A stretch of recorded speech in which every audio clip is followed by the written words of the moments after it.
I used to live in a market town in the United Kingdom, and like every town, we had our town mascot. You know, that one person everybody knows about. That crazy lady that does loads of meth. Or the creepy drunk that shouts at strangers. Yes, that type of mascot. The guy everyone knew was, in my place, called Johann.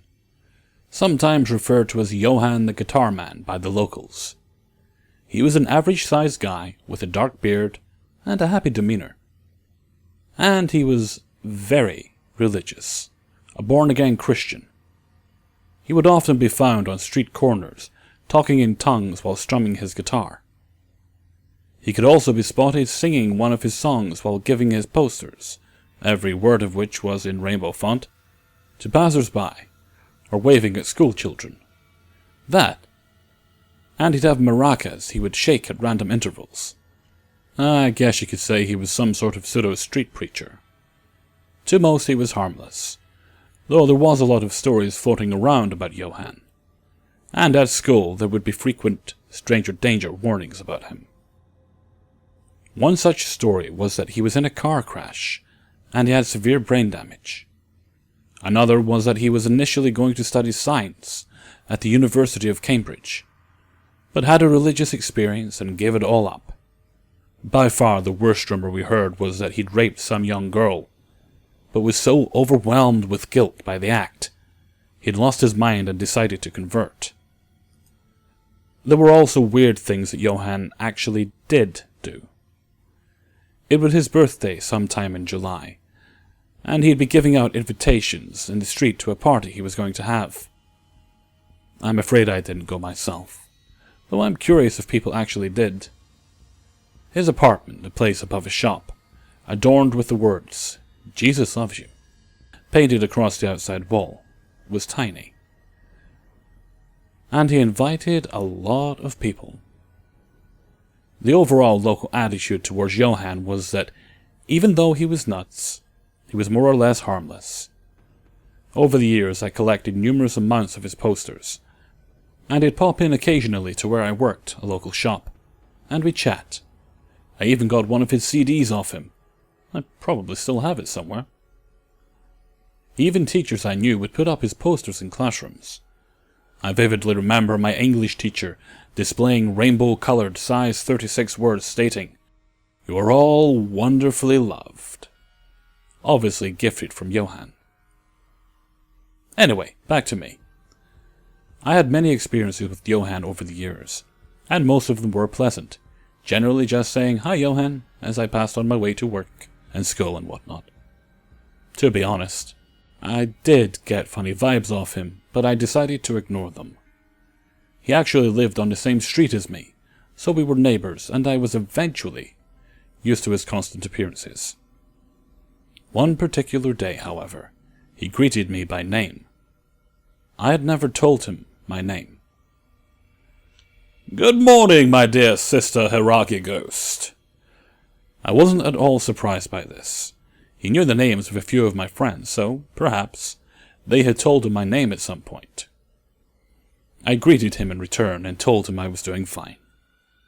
I didn't want to talk for too long, as I had to get to my friend's house, so I tried to keep it short. We talked about something menial, probably the weather. I made my excuses to leave, and he ended the conversation with, "May Jesus shower his ever-flowing love on you. Would you like me to bless you today, Sister Hiragi Ghost?" I thought this was sweet, so I hesitantly agreed, and hey, it would be a funny story to tell my friend, right? This probably wouldn't take too long anyway. Johann proceeded to put down his guitar and roughly grab me by the hand, chanting hoarsely in tongues. It hurt. He had scraped my wrist in the process, and it was then I noticed he had grossly long nails. It would be an understatement to say I was a little freaked. The chanting got more intense, and then he suddenly reverted to English. "May the love of heaven flow over Hiragi Ghost, her descendants, and all those that care for her. May she find a loving husband to provide for her. May demons be driven from her soul. Jesus loves you. Jesus loves you. Jesus loves you! Bless her, bless her, bless her. Bless her! Doing all the Jesus loves you and the bless her parts. He was leaping up and down enthusiastically, while still holding my hand tightly, scratching me further. He was excited, laughing maniacally. He then ended the blessing, if you could call it that, with some vicious, high-pitched mouth trumpeting, like he was impersonating a kazoo. If it wasn't totally terrifying, I would have laughed. He eventually let go of my hand. I shakily thanked him, and walked away as quickly as possible. Of course, after all that, I made my way to my friend's place, and we laughed about it. Although I showed her my hand, wrist, and she was just as freaked out as I was. However, I didn't rule it as intentional harm, and we both forgot about it, and did whatever we were going to do that day. Eventually I left town and went to university, forgetting all about Johann. But then, through a pal on Facebook, a link to the local news was posted. Johann had been arrested, and was to face trials for stalking and sending threatening messages to a girl around my age. It appeared he was angry at the girl for not responding to his advances, after he wanted to be more than just friends with her. And in this town, everyone from around 10 years old and upwards generally had befriended Johann.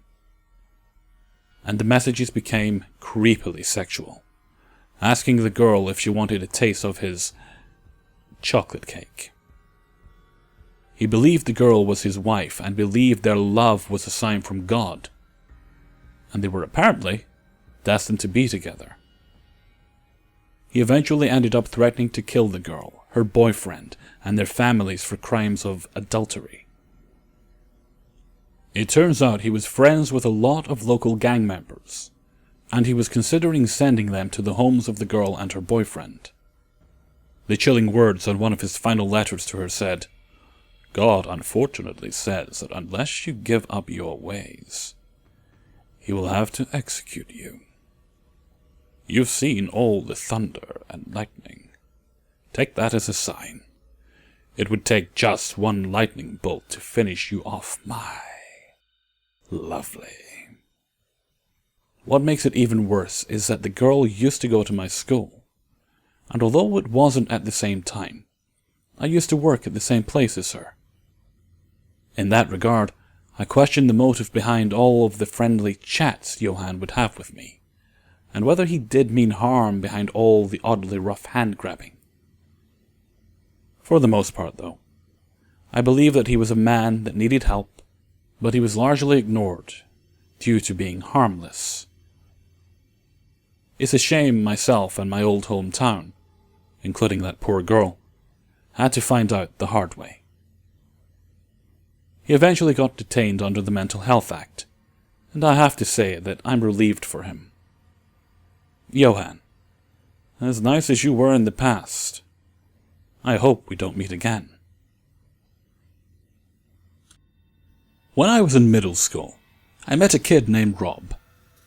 He was working with a friend of mine.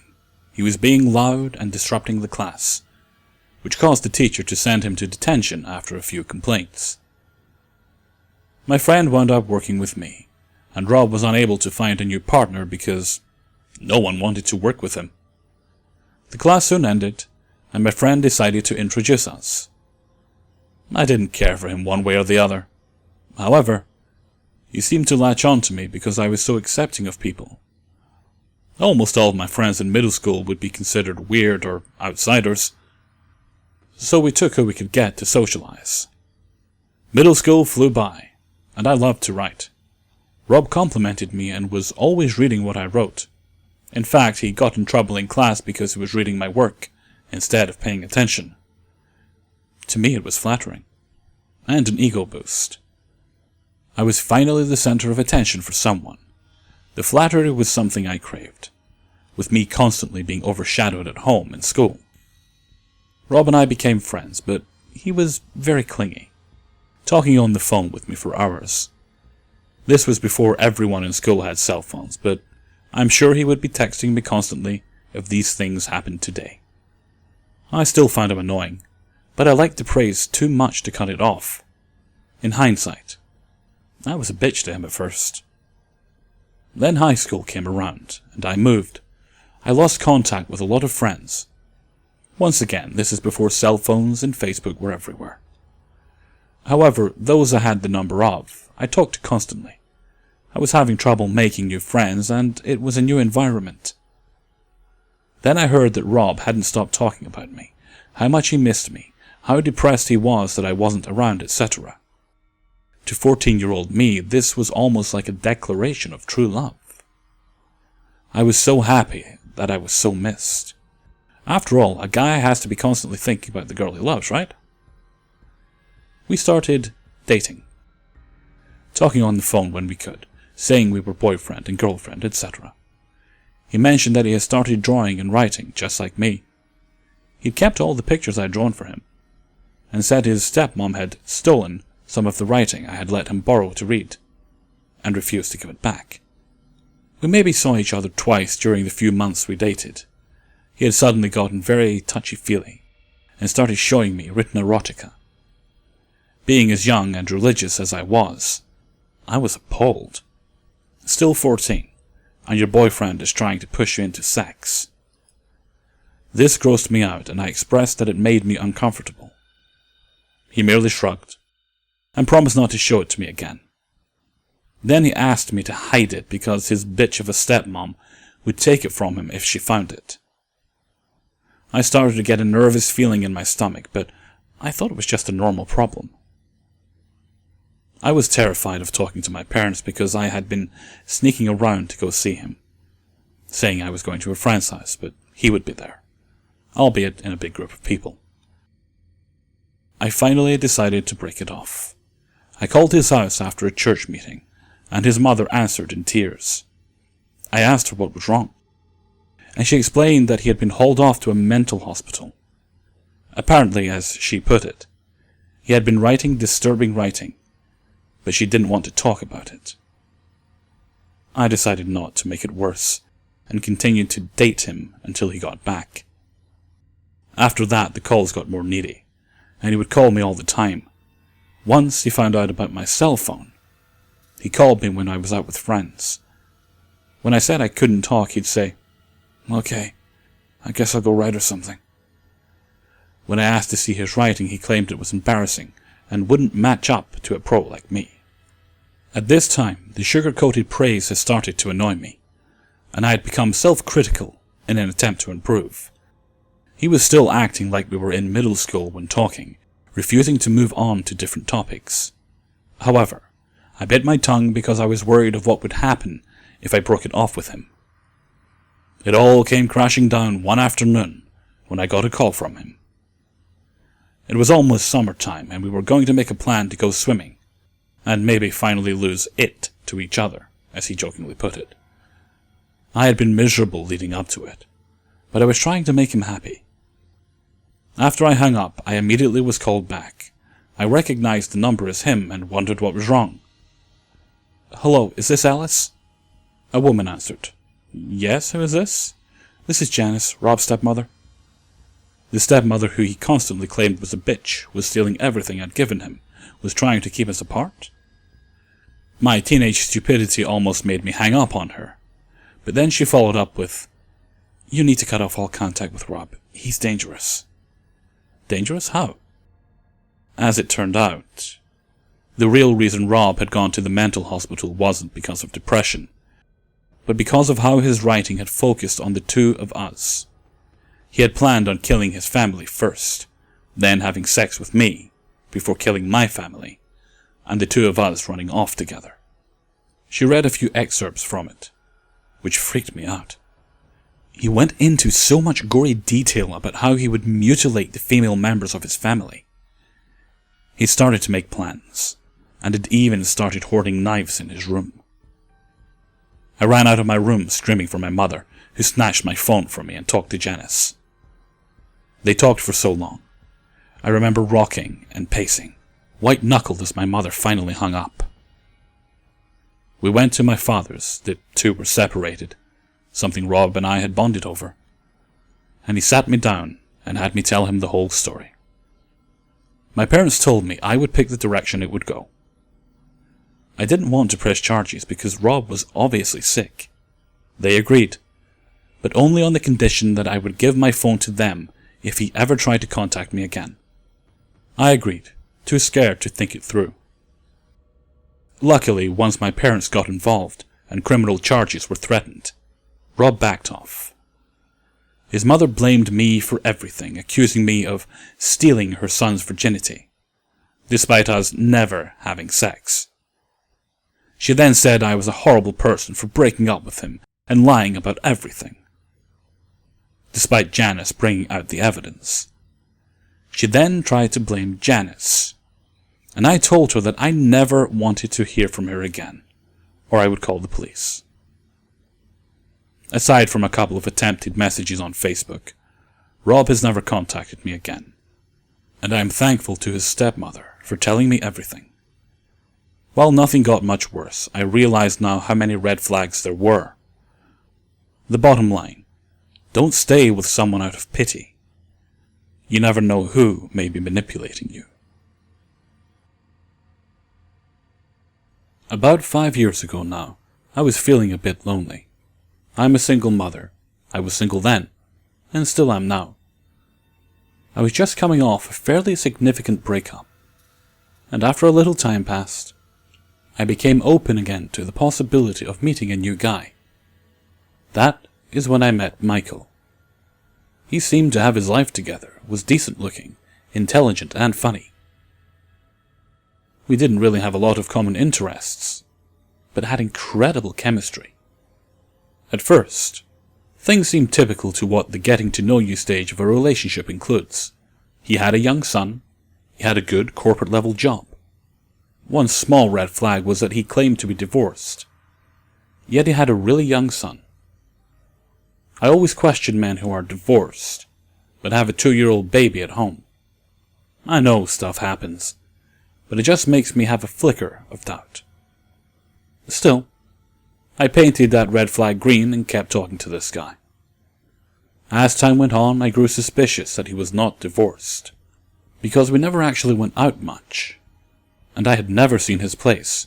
He had only ever come to mine.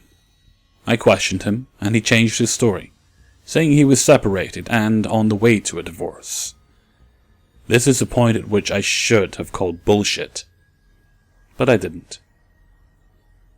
We had started sleeping together at this point, and the sex was phenomenal. It's amazing what a person can overlook if things are great in that department. Over time, though, he started to seem a bit off, texting a zillion times a day, being annoying as hell when I didn't reply right away, sending a lot of inappropriate photos to my phone when I was at work. He also became strangely aggressive sexually, wanting to be rough, in charge, copying things he had undoubtedly seen in porn. He was only 5 or 6 years older than I am, yet he wanted me to call him Daddy. He got upset when I laughed at the ridiculousness of calling someone so close to my age something like that. He began to refer to himself as Daddy in the gazillion messages he sent me. They were always creepily suggestive, and he would text things he would want me to do, and type shit like, "Say okay, Daddy," when I didn't reply because I was busy looking at the messages with a quizzical expression on my face. I ended things when he just got too damn weird for me to deal with. I told him that my best guy friend and I had started dating. Lie. I then did a little bit of the research that I should have done from the beginning. I found out that he had lied about his last name, and had also lied about his imminent divorce. Not only was he still very much married, but his wife was pregnant with twins. In the course of my background checking, I happened to find his mother's blog, where she wrote tons about her entire family, including her son Michael, his beautiful wife, and their children, soon-to-be-born new twins. I felt sick looking at their photos, and I called him out on his shit before stopping all communication. Years have passed. I am still single, but enjoying every minute of it. I'm not the heartbroken and lonely girl in her mid-20s anymore. I'm 31 and honestly, probably a bit more in love with myself. I definitely don't deal with any bullshit like what happened with this guy. About a month ago, I got messages on LinkedIn from Michael saying hello, and that he hoped I was doing well. I didn't reply because I couldn't figure out how to reply in that site, and also because he is not a relevant part of my life anymore. When I didn't reply to his messages on there, he found me on my Facebook and started messaging me on there. I replied after the 5th one to say I am doing great, and that I hoped he and his family were good too. Immediately after replying, I got a text message from him. We exchanged polite but kind awkward messages before he started getting creepy again, saying he still thinks about me a lot, how the sex we had was the best of his life, citing specific instances that he had found so hot. Whereas I did not enjoy sex with him once he hopped aboard the creepy call me daddy train. He wanted to come to my house and roleplay a scenario, and kept sending these weird messages with lots of smileys, trying to pressure me into saying it would be fine for him to come to my house. I told him I wasn't interested and quit replying. That was a couple of weeks ago. And I am still getting the occasional text from him asking if he can please come to my house. Sometimes he tries to word it like he just wants to come up for beers and TV. I don't even drink anymore. He kept saying how we should watch House of Cards and kept referring to it as a devious TV show. Other times he's just gross and explicit as far as what he wants to do. He bitches to me about his wife in texts and does not mention his children in any way. It's like he isn't a father, husband. I have seen photos of his entire family. His wife looks like a very sweet person. Nothing at all like the cold, unloving figure he's tried to colour her as. His kids are cute. His whole family looks like they walked out of a Gap ad. It makes me sad that they have a shitbag in their family, and likely will never know it. It is also unnerving how he looks the part of all-American husband and dad. He's the type that no one would ever expect to be cheating on his wife, or wanting very creepy, abusive sex with anyone. He resurfaced about a month ago, and I had to block him from texting me after this weekend. I was at home trying to finish up painting some rooms in my house, and he kept texting wanting to come over to my house. I was somewhat concerned that he might try to drive up here, even though I was ignoring him. And I was thankful that my daughter was away for the night at a friend's. And also, that we now have a big, intimidating-sounding dog at our house. So Michael, you fucking adulterous, gross bastard. Let us never cross paths again. Hey everyone, Hellfreezer here, and thank you very much for listening to episode 52. Well, I'm going to be honest. The fact is, I couldn't decide what else to do for Sunday. So I decided to go with an Old Faithful. These usually go down quite well. I'm not saying I'm going to make a habit of it, but if the feedback's positive enough, I might look at rearranging the schedule for the videos. And possibly do one on Sunday, Monday, Wednesday with other stuff filling in the gaps. Okay, let me think. Any news? Oh yeah. I've actually got about half the stories I need for my next feature-length video. I've got about a week's work left, regular work. Then I'm off for 2 weeks and I'll begin the work on something I actually enjoy during that 2-week period. The plan this time is not to do the bulk of it like I did the last time, and also the time before that when I did a longer video. So I'm going to try and get them recorded as they come in, and then just kind of update them in a timeline for the video as they arrive, as I get permission to use them. Theoretically, that should mean I just simply have to hit save when I record the last story. We'll see what happens. Okay, so until next time, thank you very much for listening, and take very good care of yourselves.